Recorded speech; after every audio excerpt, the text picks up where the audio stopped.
Well, our next guest is out with a fresh note today. He says the markets are experiencing what he calls post-traumatic volatility disorder. And while that sounds scary, it could actually be your best chance to buy. Let's bring in Jonathan Golub, the chief U.S. equity strategist for Credit Suisse. Jonathan, good to have you with us. Good to be here. What exactly is this PTVD?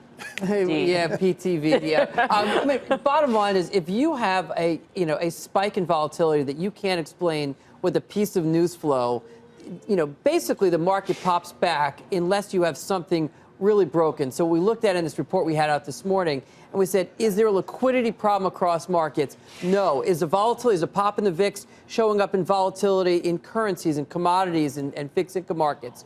No. Are we seeing earnings disappointments? And I know you talked about, earnings pre-announcements. We're hearing chatter from CEOs that there's a problem, and yet the estimates aren't falling apart in the back of it because they're not telling you they have a problem. They're telling you that they're concerned about a million things. So in light of that, I think we're going to get exactly what we got in February, which is the VIX spikes up towards 20, and then over the next couple of months, you have huge outperformance, and that's what I think we're setting up for. So what is huge outperformance in your view? Is it S&P 3000? Yeah, S&P 3000. Is that your 12-month? Yeah, so I think if you look between now and the end of the year, we're probably looking at 5, 6, 7% returns on stocks. And then I think you get back onto a positive trend next year. And I think, who was it who was saying that the economic data is slowing? Yeah. I think that's the big story for next year. It's not slowing towards a recession. It's just that we're losing some of the stimulus that we've had. And I think it's going to be fine. But I think while people are transitioning from this hyper speed to something more normal, it's going to freak people out. But when does it worry you? When does that slowing and when does that investor sentiment worry you that it's something bigger?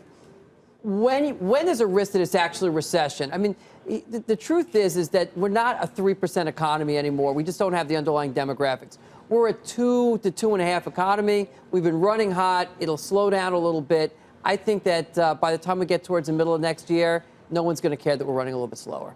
Jonathan, let me ask you, are there particular industries that have been hurt the hardest that you think will bounce back the hardest, or different rotation coming out than how it went down? Yeah, I think there's a couple of things. I mean, first, I love tech, and I think that the issue with why these MAGA names are doing so well, it's all fundamentals. It's not a re-rating story. I mean, it's sales growth, and the addressable markets are huge. I think that what could be sloppy as we get into next year on this theme of weaker economics, industrials, materials that need the economy to drive it, they're okay now, but at some point they're going to take on water. Two things, two headwinds I see. Midterm elections, potentially. The president has actually said, if you don't vote for Republicans, your beautiful 401ks are not going to look so beautiful. I'm paraphrasing. And the fact that everybody seems to think a deal will get done with China, I think we're probably as wide as we've been since all the chatter started. Yeah, I mean, let's take a look at these one at a time. As far as the midterms are concerned, the market's already discounting that Democrats take the House and that nothing happens in the Senate, that this doesn't really threaten the presidency or the policies, and it doesn't matter very much.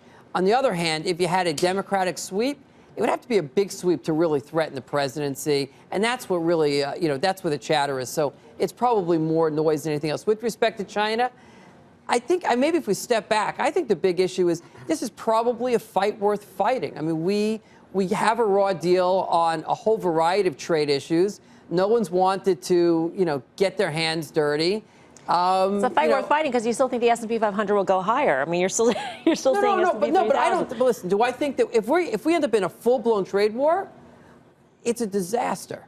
I just don't think that we will, and I think at the end of the day, we're probably better off for having gone this way. Are you concerned, though, back to the MAGA stocks, that they represent a disproportionate amount of S&P earnings growth next year? I mean, really, there's a lot of the indexes valuation is embedded in this small group of stocks that make up $3.5 trillion of market cap that are up dramatically year over year. Right. So let's if you look into three pieces, they're 30 plus. If you look at tech broadly defined, 30% of the S&P overall. Yeah. If you look at the earnings, well over 20%. Yeah. If you look at the revenues, 14%. I mean, these are companies that what they really have going for them is that they're growing their revenue line like a weed, and the margin is strong. But here, this is really important, Jonathan. We saw Facebook's estimates, earnings estimates for 2019, take a 20% chop. Your analyst did it last week, okay? When you think about that, what's being taken out of the market, people forget that Amazon, Facebook, these are very cyclical advertising, very cyclical business, right? With Google, too. So I just think it's this foregone conclusion that they will continue to grow at 25% a year. And I'm not saying they're going to grow 20% a year. What I am saying is I think they're going to grow faster in the market, and I think the addressable, the size of their markets, the amount of cloud computing that's going to go on, is just so much bigger. My brother, what is that saying? The S&P is up 3% this year. Those 4 stocks make up 15% of the S&P, and they're up massively. But every year, not to this extent. But the issue is that the fast growers happen to also be very large companies. If you look at the breadth of the market behavior isn't such a problem. It's a fact that the individual companies that are doing well are just huge. We've never seen the winners be such large names, and that's. So what do you think is going to happen if they become losers? I gotta blow the whistle. Last answer quickly, if you want to.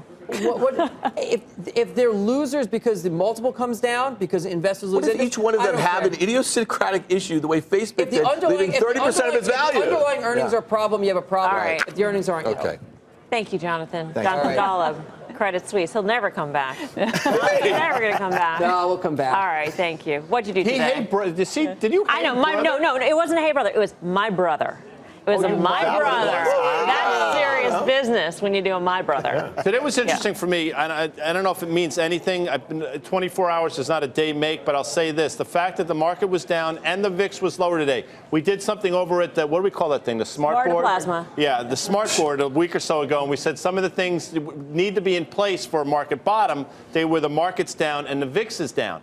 You saw that today, so that is an encouraging sign for the market bulls out there. What'd you do today? Well, for me, it was all about the dollar. My view is that the dollar is the new VIX, so you don't even need to look at the VIX. The higher the dollar goes, the more risk in the system, and we saw that today. Dollar rose, and the stock market sold off. So I watch that over the next week. Karen? Today was day 3 post URI, so I bought some URI calls today for January of 19. Dan, all day I was. Well, I was just going to give a PSA to the viewer. Just keep waiting on that one. Go ahead, Dan. This is one other point about the dollar. Do you guys see crude oil sitting right on this one-year uptrend, too? I mean, I think that when you're talking about volatility and it's just focused on a small group, there's a lot of things that are very volatile. Global equities are very volatile. Our treasuries have been very volatile. We're starting to see volatility in commodities. It's not just stocks.